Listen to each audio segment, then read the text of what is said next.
This video is brought to you by Tokyo Treat and Sakura Co. Hi guys, so today I have what some people would consider a semi-controversial video to make. I mean, you've seen the title and the thumbnail. You probably clicked it because you were like, no, there's no way in hell Naruto was stolen. And I'm talking about the show, not the character. And I'd like to open this video up by saying that you're absolutely right. Naruto most likely was not stolen. But I'm making this video as kind of a proof of a point that I stand on. Popular shonen anime is inherently non-creative. Yes, obviously there's different brands and flavors of popular shonen anime, which may seem relatively different, but shonen as a whole, especially as it gets more popular, are actually very similar to each other. And there's nothing wrong with this. The formula works. One of my least favorite things that I see in the anime community is people being like, oh, well, Black Clover is stolen from Naruto, or that JJK is stolen from Bleach. There's like three things you can do in popular shonen anime. You can either go to a school, be in the end of the world,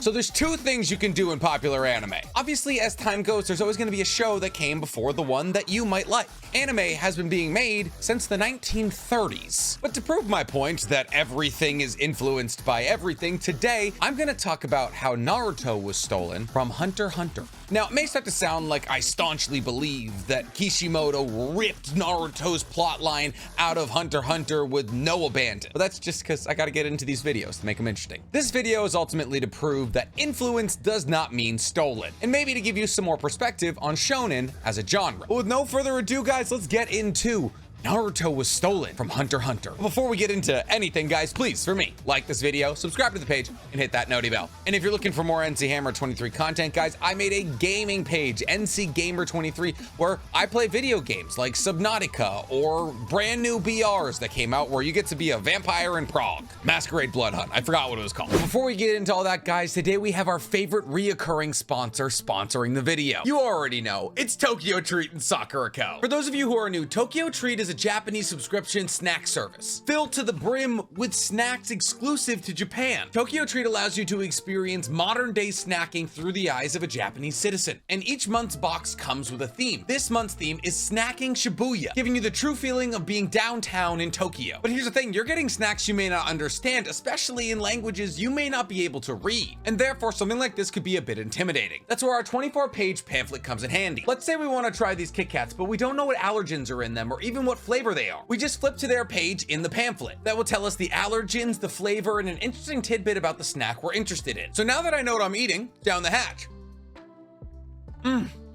What a rich, creamy, complex flavor coming from a Kit Kat. It's delicious. That's only Tokyo Treat. We still have to talk about Sakura Co. Sakura Co is very different from Tokyo Treat. Sakura Co gives you a glimpse into traditional snacking in Japan. With handmade and artisanal snacks, Sakura Co gives you a look into how Japan has been snacking for hundreds of years. And this month's theme for Sakura Co is a taste of Hokkaido. I don't know about y'all, but I can't read this. I mean, I can read milk, but that doesn't look like milk to me. So let's refer to our pamphlet. Apparently, these are Milk Bell Costellas, and they're mini cakes originally introduced by the Portuguese. Let's give them a try.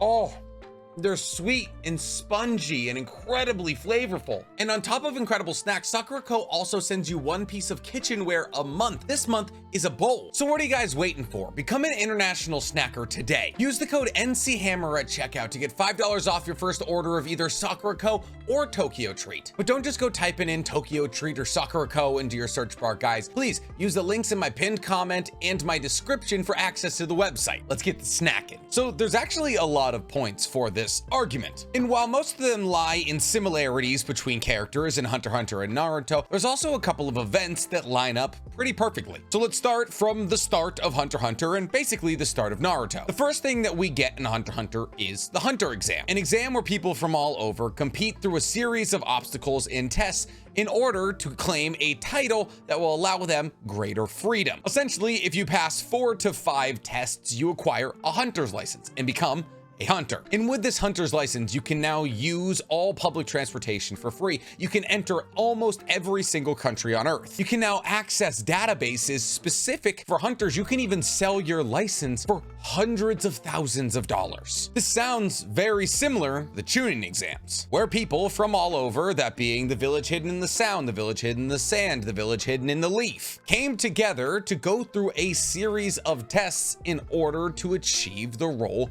of Chunin. And with this role of Chunin, you are now able to take higher ranked missions. You are now able to lead your own ninja squad. And more importantly, you've been cleared to go to war should it ever start. See, in an ideal circumstance in the Naruto verse, Genin don't fight in the war. This is why the Chunin exams were created by Tobirama, because he no longer wanted children to fight in wars. So yeah, the things you get as a Chunin are a bit worse than the things you get as a hunter, but then again, the Naruto universe is filled with much more strife and turmoil than the HunterXHunterverse. I mean, one of the longest arcs in HunterXHunter is literally just the main characters playing card captor Sakura. I love it. But even when you're not taking an incredibly broad look at these two exams and trying to find the similarities between them, there's actually much more detailed, specific similarities. Look at the phases in each of these exams. The Chunin exam has the Forest of Death, where you have to fight other teams to acquire their scrolls. And there are specific scrolls that you need, the opposite of the one that you have. And while eliminating other teams who have the same scroll as you really serves you no purpose, it would guarantee less competition down the line. Now look at Zevel Island. Zevel Island is the second to last phase of the Hunter exam, where every remaining wannabe hunter was given the number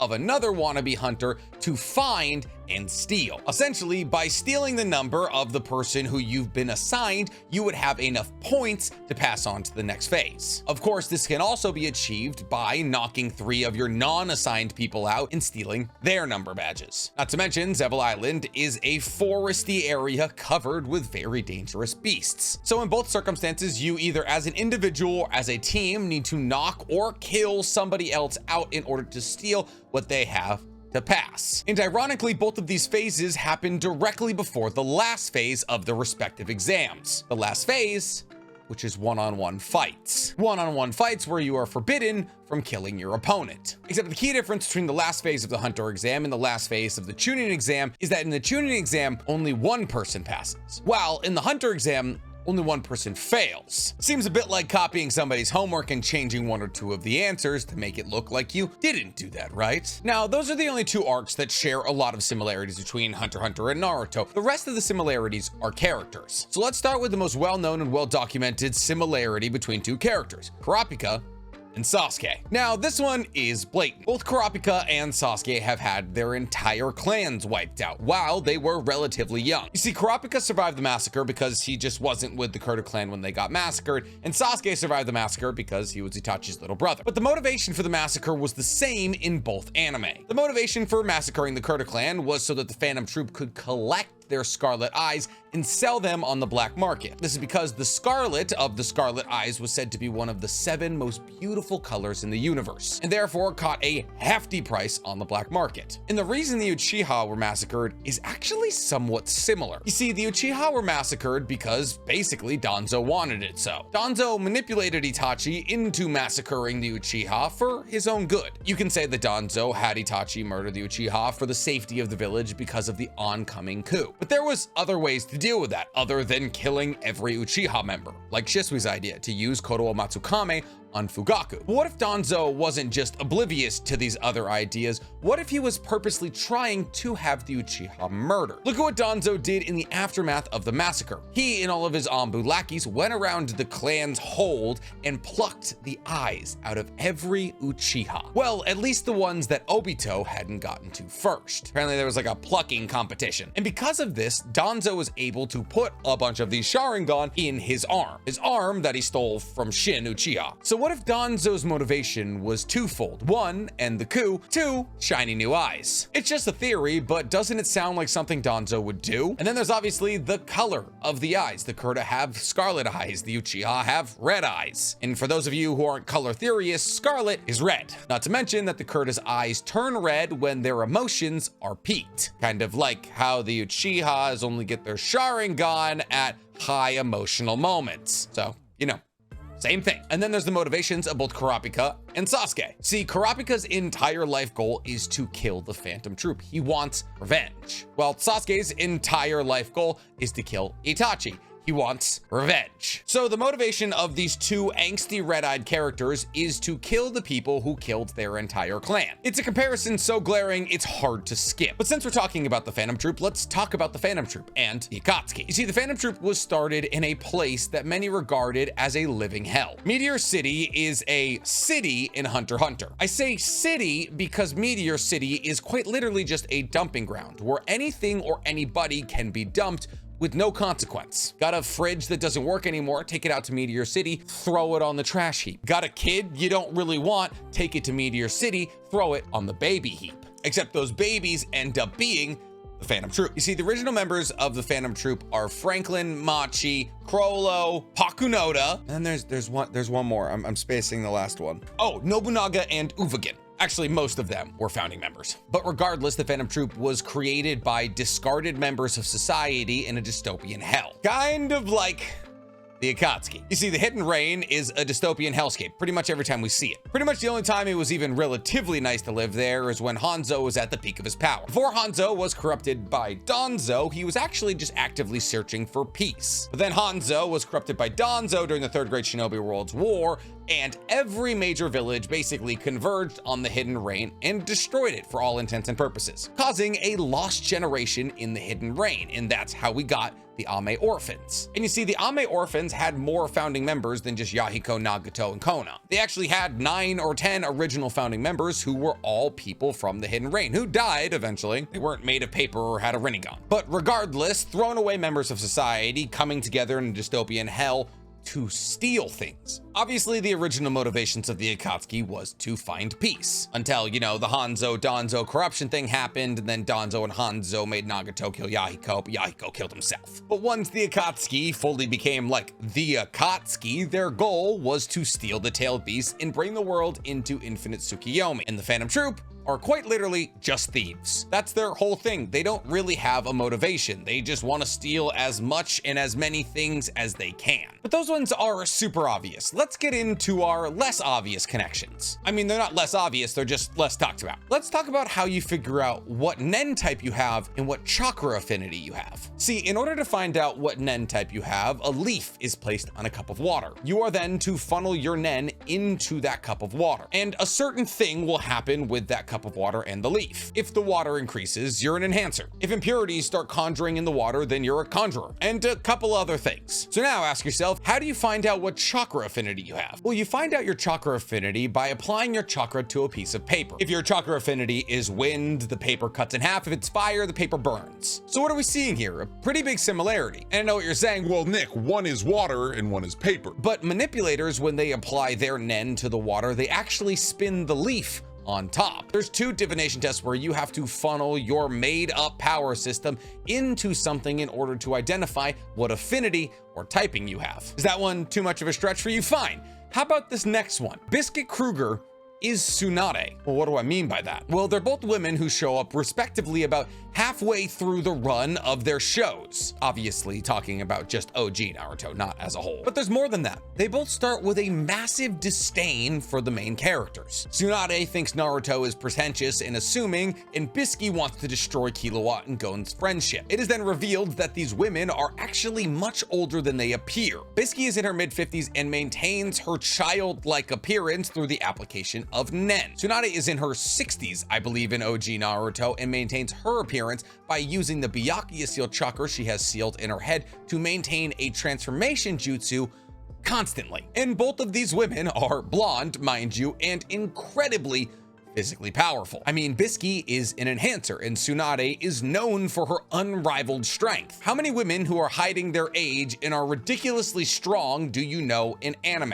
Well, not even just hiding their age, hiding their appearance as well. But since we're talking about Tsunade, let's talk about her grandfather, Hashirama, once the head of Konoha, and regarded as one of the strongest men to ever live. A man whose best friend in life walked on the dark side of the path that they were both treading. A man whose strongest form came in the form of, well, it's actually behind me, a 1,000-arm Bodhisattva. You see, Hashirama's sage art, True Thousand Hands, is based off a Buddhist god, the 1,000 Arms Avalokiteshvara. I'm probably saying that wrong, and I apologize to every Buddhist out there. But this Buddhist god has 1,000 arms and apparently 1,000 eyes, or 3 faces, depending on which version you're looking at. The type we see with Hashirama has 3 faces and 1,000 arms. Stop me if this description of Hashirama sounds similar to anyone in HunterXHunter. Does it sound maybe like Isaac Netero, the head of the Hunter organization and well regarded as the strongest man on Earth, whose best friend, or at least close acquaintance, is Zeno Zoldyck, an acquaintance who has known Zeno his entire life, considering Netero was almost 40 when Zeno was born, who have similar power levels, but Zeno has always known that Netero was stronger. And even though they look similar in terms of archetype, strong old men, they are drastically different in their approaches to power. In the same way that both Hashirama and Madara are both long-haired, beautiful, strong people, but take very different approaches to power. The obvious difference being that Netero is significantly older than Zeno and also never kills him. But the true similarity is obviously the fact that they were both leaders of their respective organizations, Konoha for Hashirama and the Hunter organization for Netero, and their final ability. Because Hashirama's True Thousand Hand is eerily reminiscent of Netero's 100-type Guanyin Bodhisattva, where he summons a Buddhist god with 100 hands. And while it doesn't have 1,000 hands, or 3 faces for that matter, come on, we're talking about Buddhist gods with many hands being used as an ultimate technique. Those are rather large similarities. But what's funny is that Hashirama and Netero aren't even the most glaring comparison between HunterXHunter and Naruto. No, for that, I would have to look at Orochimaru and Hisoka. Orochimaru has been looking for immortality almost his entire life. After watching Tsunade's little brother die on the battlefield, he figured the only way to prevent something like that happening ever again would be to discover every ninjutsu, genjutsu, and taijutsu on Earth, and for that, he was gonna need immortality. But what he realized is that the only path for immortality that he knew was switching bodies. And this led Orochimaru to some rather weird ideals. The kind of ideals that led him down the path of basically stalking young boys with a lot of talent. Kimimaro, Itachi, Sasuke, boys that he could take, nurture, and then transfer his consciousness into, but only when they had become powerful enough for him. Orochimaru went so far as to join the Akatsuki in order to achieve this goal. You could say that Orochimaru joined the Akatsuki under false pretenses in order to take over Itachi's body. Kind of like how Hisoka joined the Phantom Troop to get at one of its members. See, Hisoka joined the Phantom Troop so he could fight Crollo, somebody whose strength he respected, and also is very well known for his proclivity for small children who he finds strong. Well, actually, in Hisoka, it's not only in small children. He just basically finds anybody who he thinks can possibly kill him kind of sexy. And if I'm being real, same. As long as they're of legal age. I mean, come on, we all knew that. Love me a strong woman. So now we have 2 characters who have pedophilic adjacent interests in strong little boys. And while their motivations for these interests are different, Orochimaru wanting immortality and more strength, and Hisoka just wanting to fight anybody who's strong, the fact that they would both join groups that we've already identified are very similar under false pretenses is too similar to ignore. That's enough about the bad guys, let's talk about the good guys. In fact, let's talk about some teachers. See, both of the MCs in both Naruto and HunterXHunter get to a point where they need a massive amount of power. Naruto needs power in order to get Sasuke back, and Gon needs power to kill the Chimera Ants. And at this moment, both of the main characters have somebody enter their lives, a teacher who can help them achieve this strength. In Gon's case, it's Kite, an aloof, laid-back man who Gon idealizes, who also has a massive amount of strength. I mean, he was sent into the Chimera Ant region by himself. And in Naruto's case, there's Jiraiya, an aloof, laid-back man with a massive amount of strength. And in both Jiraiya and Kite's circumstance, they're handed an unpolished gem, a character with an insane amount of strength that they need to direct. Jiraiya is trying to help Naruto achieve a bunch of things, like learn the Rasengan or get control over Kurama. And Kite is trying to help Gon polish his techniques that he learned in Greed Island. But let's take a second and step back and look at these techniques that are being taught. Naruto is learning the Rasengan, a spherical attack that is very much only used for close range. That is, obviously, until Shippuden. Gon is using Jaja Ken rock. Obviously, he also knows paper and scissors, but let's be real, rock is his favorite, which happens to be a spherical attack that can only be used in close quarters. And they're both learning how to use these techniques from aloof, laid-back, white-haired masters, who would, in the moment that mattered most, would go on to fight somebody incredibly powerful and die, thus spurring a revenge plot in both of their respective MCs. See, Jiraiya dies while fighting Nagato, and Kite dies while fighting Pito, and thus both of their deaths is used to demonstrate how powerful the enemy they're coming up against truly is. And when these respective MCs come to fighting the person who killed their master, they both kind of lose their shit. You see, Naruto sees Hinata murdered, and thus releases 8 of the 9 tails of Kurama. Luckily, a little thing called plot armor and Minato save him from doing this. But it is this releasal of Kurama that allows Naruto to beat Nagato in the end. But with Gon, he puts a self-imposed restriction on himself, where he says, "Give me all of the power I will ever have in exchange for never using Nen again." This power allows him to beat the ever-living shit out of Pito, but it almost costs him his life. Just like how releasing the 9 tails in its entirety out of Naruto would have cost Naruto his. And that's actually all I got. I mean, it's basically the end of HunterXHunter. But hopefully now at the end of this video, you can see the similarities between HunterXHunter and Naruto. But what's truly important is not seeing the similarities. The purpose of this video is to make you understand that generalizing between 2 shonen anime can pretty much make 2 shonen anime the same anime if you try hard enough. While I do stand on the take that HunterXHunter and Naruto are very similar, that doesn't mean either one was stolen from either one. Mangakas, especially successful mangakas, are incredibly creative people. And just because you may be able to identify some similarities between 2 shows doesn't mean that a mangaka stole anything. There's a difference between inspiration and stealing. And there's nothing wrong with being inspired. You should be inspired by HunterXHunter. It's one of the greatest stories ever told. You should be inspired by Naruto. You can incorporate aspects from something you've seen, heard, or experienced